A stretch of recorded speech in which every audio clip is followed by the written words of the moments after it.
خل الدكار الأربع والمعهد المرتبع والضاعن المودع وعد عنه ودع، واندب زمانا سلفا سودت فيه الصحفا ولم تزل معتكفا على القبيح الشنع.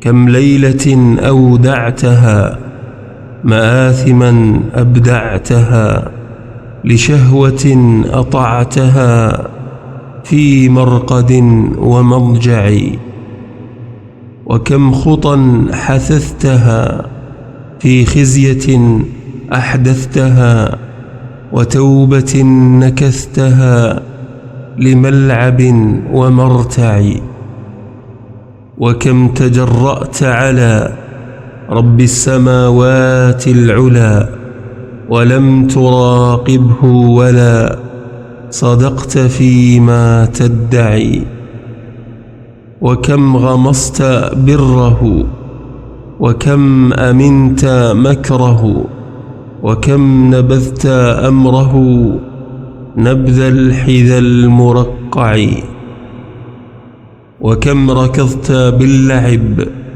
وفهت عمدا بالكذب ولم تراعي ما يجب من عهده المتبع.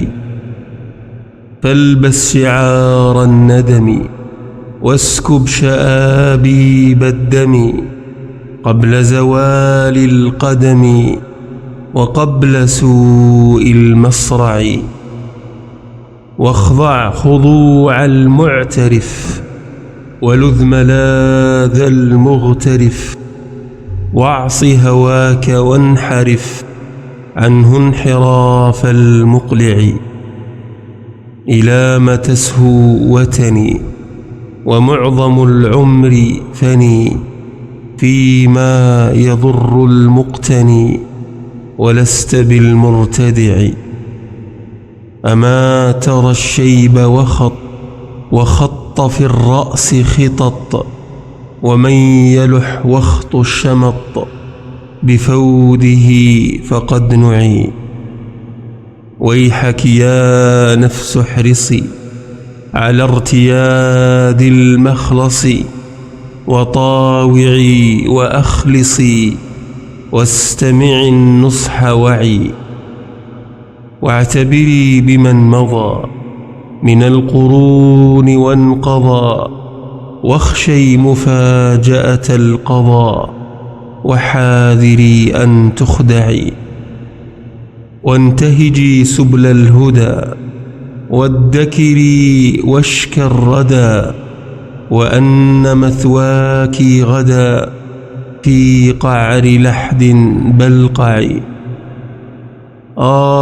هل له بيت البلا والمنزل القفر الخلا ومورد السفر الأولى واللاحق المتبع.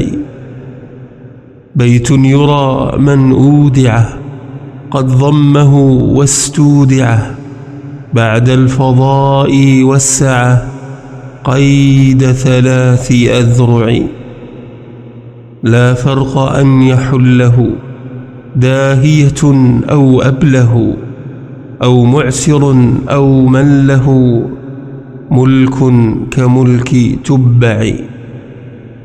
وبعده العرض الذي يحوي الحيي والبذي والمبتدي والمحتدي ومن رعى ومن رعي.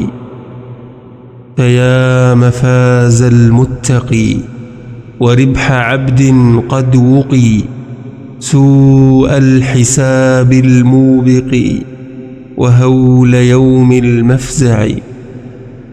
ويا خسار من بغى ومن تعدى وطغى وشب نيران الوغى لمطعم أو مطمع. يا من عليه المتكل قد زاد ما بي من وجل لما اجترحت من زلل في عمري المضيع. فاغفر لعبد مجترم وارحم بكاه المنسجم، فأنت أولى من رحم وخير مدعو دعي.